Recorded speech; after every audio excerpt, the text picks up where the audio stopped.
প্রতিমন্ত্রীকে পাশে পেয়ে আবেগ আপ্লুত হয়ে পড়েন ক্ষতিগ্রস্ত বস্তিবাসীরা।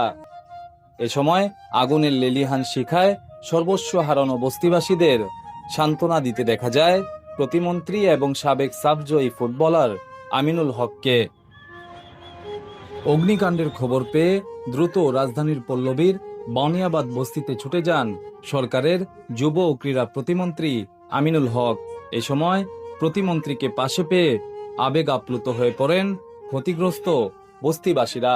অনেকেই প্রতিমন্ত্রীকে জড়িয়ে ধরে কান্নায় ভেঙে পড়েন।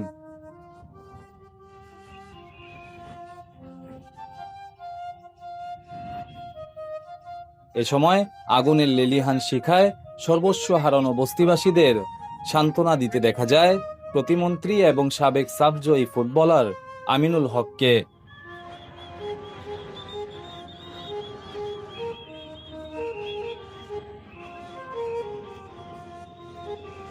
এসবের মাঝেই গণমাধ্যমে কথা বলেন আমিনুল হক।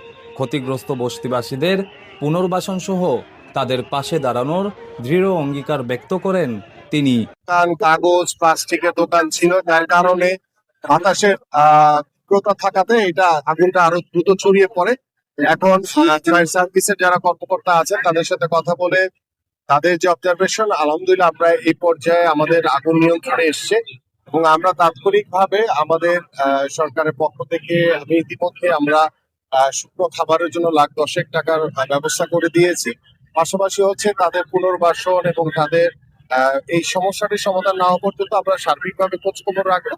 পাশাপাশি এই বিষয়টিকে নিয়ে একটি সন্দেহ যে এটা সাপোর্টাইজ করা হয়েছে কিনা, সো ইতিমধ্যে পুলিশ এখানে রয়েছে, তারা কাজ করছেন, অলরেডি একজনকে অ্যারেস্ট করেছেন। আমি যতটুকু শুনলাম যে একটি ভিডিও দেখে যে একজন বলেছিলেন যে সে আগুনটি লাগিয়েছে, তো তার বিষয়ে অলরেডি পুলিশ অ্যাকশন নিয়েছে এবং আমরা আশা করি যে তাকে খতিয়ে দেখে এটার সাথে কি জড়িত রয়েছে। ফায়ার সার্ভিসের পক্ষ থেকে জানানো হয় আগুনের ভয়াবহতা অত্যন্ত ব্যাপক থাকলেও 15টি ইউনিটের প্রচেষ্টায় অল্প সময়ের মধ্যেই নিয়ন্ত্রণে চলে আসে আগুন।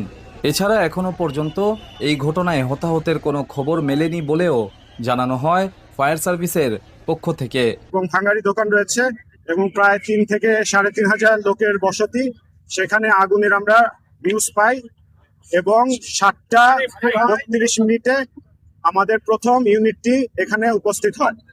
পরবর্তীতে আগুনের ভয়াবহতা দেখে আরো 14টি অর্থাৎ টোটাল 15টি ইউনিট এবং প্রায় 123 জন ফায়ার ফাইটার এবং স্থানীয় জনগণ, ভলেন্টিয়ার, পুলিশ, র্যাব, সেনাবাহিনীর সহায়তায় আমরা 9:35 আগুন নিয়ন্ত্রণে আনতে সক্ষম হই।